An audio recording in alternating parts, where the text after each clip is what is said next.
everybody. I'm Bobby Powers. I'm the Director of Learning and Development at Jitasa, which is a 400-person international company. We'll talk a little bit more about our company's context in a second. But really, really excited to be here at the iSpring conference and share a little bit about how our company is using iSpring to help quickly ramp up our new hires. So for all of you out there that are using tools like iSpring, I know that it can be really difficult as you have brand new hires coming into your company to get them ramped up quickly. And thankfully, we have a process that we've gone through that's been really helpful for us in helping get people up to speed.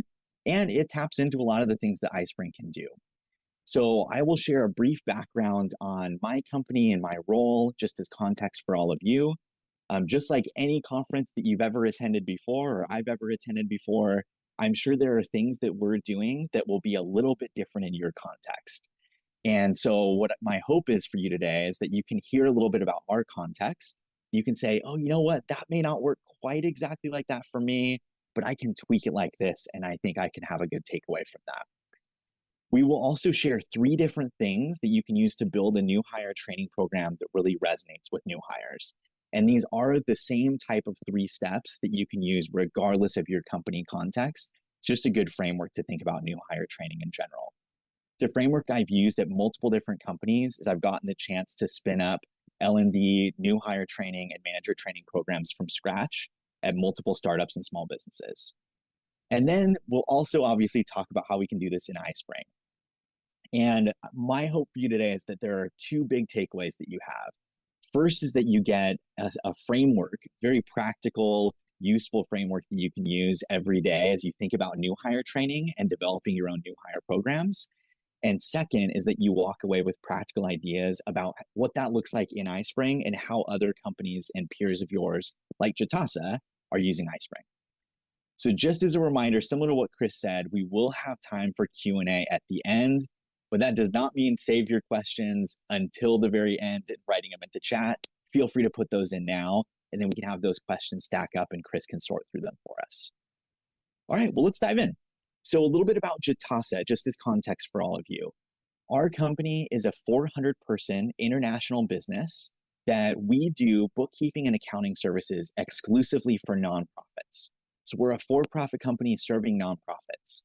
One of our goals is to help them all have the kinds of tools that any other corporations, Fortune 500 companies, and tech-focused businesses can have, so the nonprofits can compete with them in the exact same kind of way. One more thing about our context is that we've been growing really, really quickly, just like many of you, I'm sure, on this phone call. And so we have doubled our employee count in the last handful of years. Really throughout COVID, we've been able to bring on more and more new hires. So that has meant that we have to move quickly. We have to find ways for those new hires to get plugged in and not only learn the scope of their job, but also for them to feel connected to the business too. So the 3-step process we use to help those new hires feel engaged and connected and successful is what we have here on the screen. 3 steps: expectations, training, and assessment. You can think of it as the acronym ETA. So expectations, we have realized that it is extremely important for our new hires to know exactly what's expected of them. So we actually have a month-by-month breakdown that I'll share with you in just a second. We'll go into each one of these more in depth. It's a month-by-month breakdown of exactly what new hires need to know and need to be able to do at each month of their new hire journey. So we have this delineated for months 1 through 5. At the end of each of those months, the new hire and their manager knows exactly what they have to do to be successful at our company. I have used the same kind of framework at other companies too, and if you don't have something like that, I think it is the most foundational aspect of new hire training, that every new hire can see that roadmap, that path forward of what they need to do at your firm. Second is training. So obviously, once you've established those expectations, which come first, you have to figure out a way of how do you train people to meet those expectations. So that's a huge component. For that, what we'll unpack in a minute is that we use iSpring's Learning Paths technology. And so Learning Paths, and I'll show a little bit about what we use to kind of ramp up the training process for new hires, but that has been really integral for us at that stage. And then third is after you've set expectations, after you train new hires, you need to assess them to make sure that they're doing well. This is a stage that a lot of companies miss. And the reason why they miss it is it's just really hard. It's a difficult thing to do. Assessments are one of those things that you need to make sure that people are actually learning the stuff they're supposed to know and that they're being impactful in your business, but it takes a little bit of time to design that. So thankfully, iSpring has some robust tools that we've used, and I'll show you screenshots and examples of all of those within iSpring of exactly how you can use their tools to help with this assessment stage. We'll end by talking about an employee scorecard that our company has begun using that is essentially like a baseball card statistics view of every employee with all the different quizzes and assessments that they've taken in iSpring and elsewhere for us. And so we'll use that as kind of a takeaway for all of you today. So let's unpack each one of these steps. First, expectations. Super foundational, like I said. This is an example, a quick screenshot of one aspect of our new hire expectations doc. Employees get this on day one. They're told at the end of each month, this is what it takes for you to be successful at Jitasa. And if you don't have something like this, I would encourage you to think about creating this type of thing. Just to give a brief breakdown of what we're looking at here, we have for this first month, a couple focus areas, core competencies we want those new hires to learn, basically things that they should be focused on in that first month of their journey. We also have delineated a few different pillars. So we have 3 pillars for our company that all training rolls up under these pillars. Those will be specific to your business and your industry. But just as an example for us, the 3 are client communication, financial statements, and data management. We have found that for our business, those 3 things our new hires have to be exceptional in. And so we have clearly stated what it looks like to be below, meets, or above expectations in each of those areas. So for each given month of the new hire journey, we've delineated anywhere between 1 and 3 different steps for each of those pillars that new hires need to be really, really good at. So this all fits within an overall training context that we've rolled out for Jitasa. And this is the type of thing that, again, a lot of companies don't have because it's kind of hard. It's a little bit different. What we did is we decided we didn't just want to train new hires. We wanted to train them in a way that was hopefully engaging and fun and a little bit different. So as we were thinking through how we wanted to do that, we decided we wanted to create a special agent accounting training. So our company, all of our new hires are accountants. They come into our business and they have to learn the ropes with accounting. So we looked at what they have to do at each different stage of their first year as a new hire, and we chunked that into 3 different discrete phases. First phase, someone spending with their training manager. They're an agent in training. Think of this as James Bond or any other special agent is basically at headquarters learning the ropes and getting supplied with all the tools that they're going to need. Second phase for us is special agent training. So that's months 2 through 5. That period of time is where someone's learning enough to be dangerous. And then the last stage, the 007 status for us as a company, is when our new hires can actually go out and run their own missions. So that's where they've developed more knowledge, capability, and independence to be able to be really successful on their own with less hand-holding from a manager or trainer. So a little bit of breakdown here on the right-hand side of the slide about the kinds of things we do in each one of those stages. But again, I have found that a branded training program like this is really helpful because not only does it make it more fun for your learners, your new hires, it makes it more fun for your trainers too. So we've asked all of our trainers as they create new hire training content to connect back to this 007 and special agent. And then if you're using something like this, you can tie iSpring badges and gamification elements to each one of these phases. That if someone passes their special agent exam, they get the special agent badge. That's a big sense of accomplishment for them.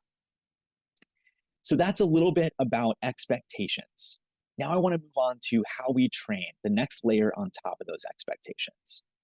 And this is one aspect of our training program I specifically wanted to call out, partly because it connects to what we do in iSpring. So we've decided as a business that we will have every new hire go through a 3-day virtual training process, and it goes about 5 hours per day for 3 days. We have breaks along the way so people can get a break from their Zoom screen. And we've split this up into those 3 pillars that I talked about. So we have a day on client communication. We have a day on data management. We have a day on financial statements. And interspliced throughout these are chances for us to have icebreakers as well with the new hires. And we have very, very consciously designed this cohort training program that it's a chance for new hires to get to spend a lot of time with other new hires. For those of you that are working 100% remote right now, like we are as a company, it can be tough to form relationships for anyone starting out in a company. And so we wanted to give our new hires a chance that they can connect with other new hires. They can start forming those friendships. And that helps those new hires be more engaged. It helps them stick around at the company longer and just be more excited about what they're doing. This cohort training is also a chance for new hires to meet a bunch of our company leadership team and our managers. And so it's a chance for different trainers, different leaders throughout the company to come and meet with new hires virtually and to share a little bit about these three different pillars, as well as you can notice some different cultural elements on there too. So for instance, our COO shares stories from Jitasa history. I wonder what that would look like for you in your context to share more stories with new hires. We talk about our company core values and norms. We try to set expectations not only for the technical work that new hires are performing, but set expectations for the way we want them to behave. So let's take a peek at what this looks like within iSpring. So we have these cohort training courses. We have people take those virtually. And we have actually put all of those into a learning path in iSpring. So this is one of the more basic tools that we'll cover today before we dive into some more complex stuff. But for those of you that are not using learning paths yet, I think they're extremely helpful because it's basically a way of taking a collection of courses that all revolve around the same theme. So for us, this is cohort training, and you can put those courses into a learning path. So it makes it really easy for you as the trainer, HR person, or other staff to go and enroll someone in all these courses at the same time. And so then this allows me to give all 18-ish trainings in this cohort training to any new hires that need to take it. And you can see that those trainings are clearly labeled with where that falls in the training process. And then they're synced one by one for each different day and the pillar of focus for that day. So that's just an example of what this looks like for us in iSpring. And again, those learning paths, if you're not using them, I would encourage you to do so. It's a great way to assign courses in bulk. And then third and last here, like I talked about, is assessments. So this is where we'll spend most of our time today, because I think this is really key. I want to first harken back to that expectation slide that I had put up before. These expectations that we've given out to our new hires from the very start of their time at Jitasa, these are things that we have actually synced into iSpring. So this actually connects with something that we're doing in iSpring exactly. I want you to pay attention to the language used here for these different prompts, the pillars. And we actually have all of that broken down within specific reviews that we've created for our new hires. So we've created a review for month 1, 2, 3, 4, and 5 that then a manager can fill out. And that review contains all of the competencies, all the different skills that we had in the new hire expectations, as well as a couple open-ended questions that the manager fills out. And I'll show you just a brief example of what this looks like here. So this is an example of what that review looks like. And this hopefully looks really familiar to you. It's the exact same language verbatim that we told the new hires we cared about. So we say, we care about these things. This is the expectation. And then at the end of month 1, at the end of month 2, etc., then the manager fills out, how are you doing with those expectations? And then they can put in comments about that as well. So we can really clearly then tell new hires, this is how you're tracking in our company. We think you're doing great with X, Y, and Z, but we really think you need to focus more on this. So then the manager fills out that review and they go over that one-on-one with the new hire. So we also have different things that we're doing for assessments in other ways for the company. So we have our different assignments that we've given out to new hires. Those assignments that we have that are tracking whether they can do various competencies within our company, we've built those into on-the-job training checklists within iSpring. I have an example of one of those up right now. So that on-the-job training checklist is the type of thing that is actually a brand new or newish feature within iSpring. It's one of the newer things they've released. And we've been using that to great success for being able to assess whether new hires are doing any of the things that we've said are important for them to do. And so this is an example of what that looks like. I just have a demo version here. This poor employee, Bobby Powers, really got butchered on this assessment. He only got a 40%. But we can see very clearly in this on-the-job checklist what he did well, what areas of improvement there are, some overall comments. And this is actually broken down. It is a true checklist, yes or no, for whether the employee did these different things. So we specifically as an accounting firm, we've used it to set up accounting simulations. Did the person catch these duplicated transactions? Did they catch this uncleared transaction? Did they resolve all the different problems that they had to resolve in that accounting account?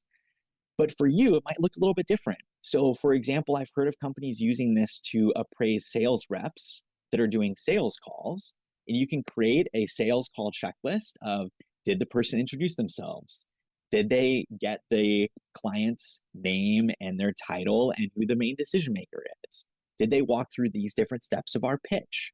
So you can do any kind of checklist you want within here. You can see that you can gauge it based on yes and no, as well as put in textual comments as well. So we've just started using this recently, and it's been helpful for us to then be able to give out an assignment to a new hire or to join a call with them, and then to be able to appraise how they're doing exactly on that. So this is an example of the on-the-job training checklist. Another example of something that we're doing in iSpring for these assessments is we are using their quizzes. So quizzes, I'm sure many of you have used within iSpring. We do something a little bit different with quizzes than I think maybe some of you have done. So we have these quizzes are tied to our expectations that I had mentioned before. And those expectations flow throughout everything that we're doing within iSpring and new hire training.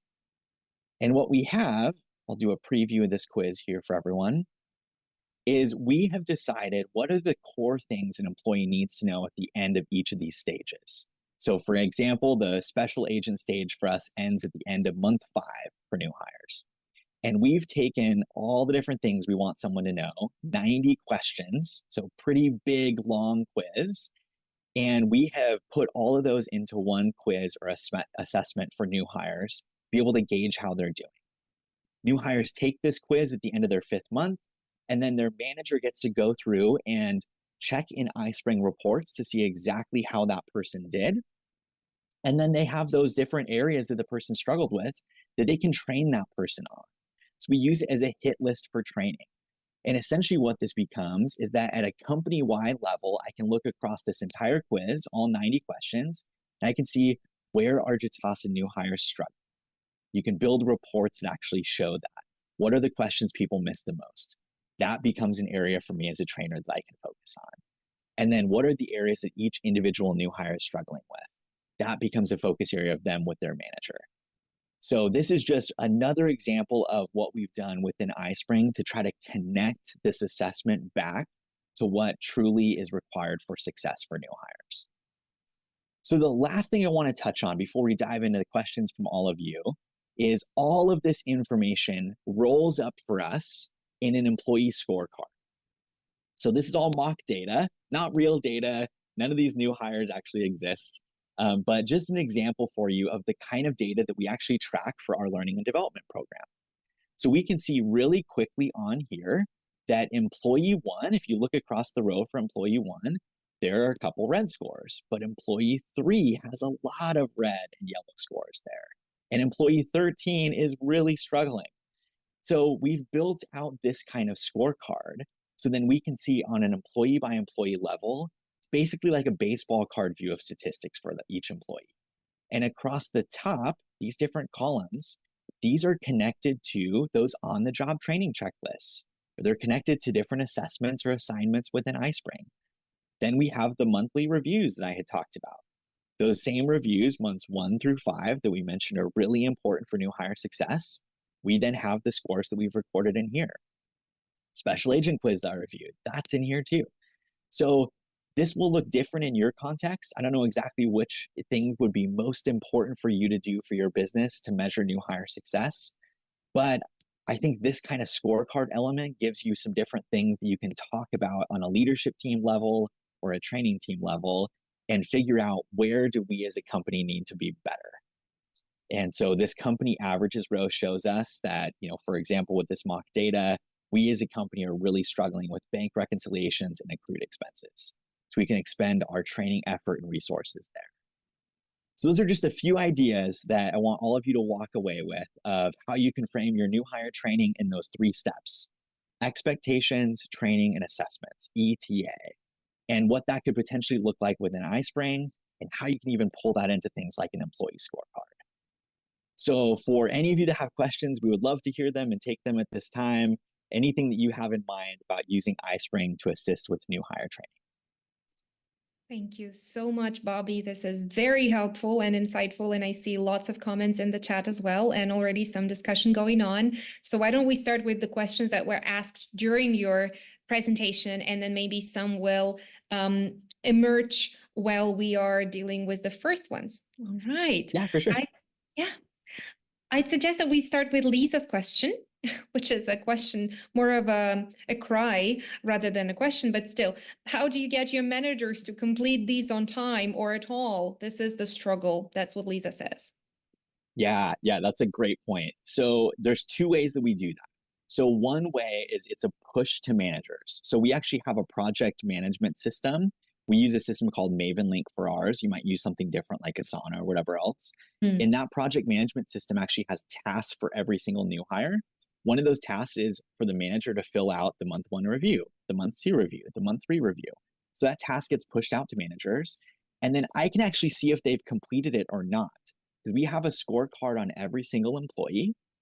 And I have linked the scorecards where I'm basically pulling in an Excel and pulling in the scores from each employee scorecard into this global one that I track.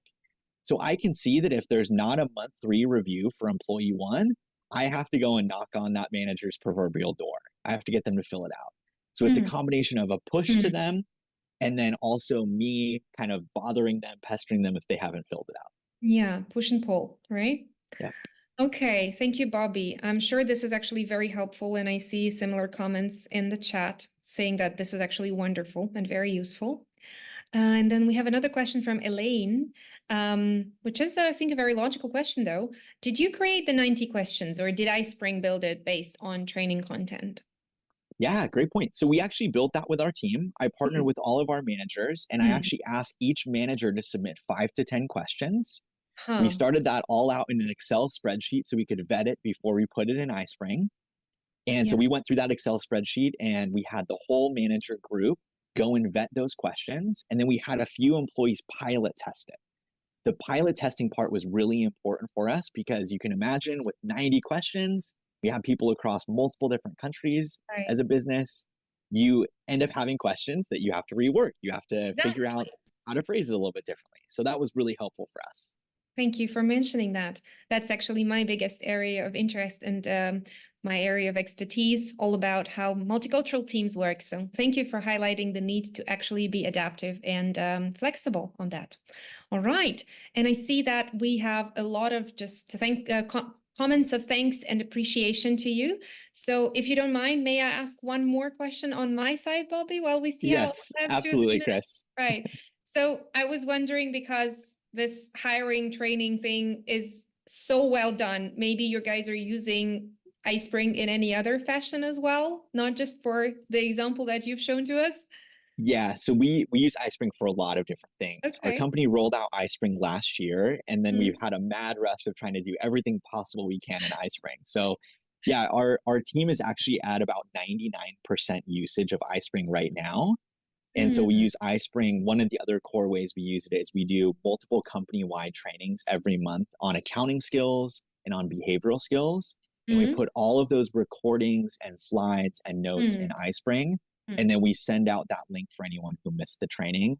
And so that then ends up pulling people into iSpring too, is that there's constantly new content going in, which is really key. Oh, I see. Now I think everybody's just left with one last question. Who's that 1% who's not using iSpring or not using it well enough, maybe? But I hope maybe, Bobby, you can stay with us in the chat for at least a little while so that maybe people can ask you more questions. And definitely feel free to review and react to the thankful comments that you have received so far. Yeah, I will. Thank you so much, Thank you Chris. And so much, Bobby. yeah, visit me on bobbypowers.net. I write about all this kind of stuff and any kind of leadership content for your team. So I'd love to have you visit me there. Perfect. Thank you, Bobby. I'm sure a lot of people will. And take care. Hope to see you next year or sooner. Yeah, thanks, Chris. Bye-bye, Bobby. That was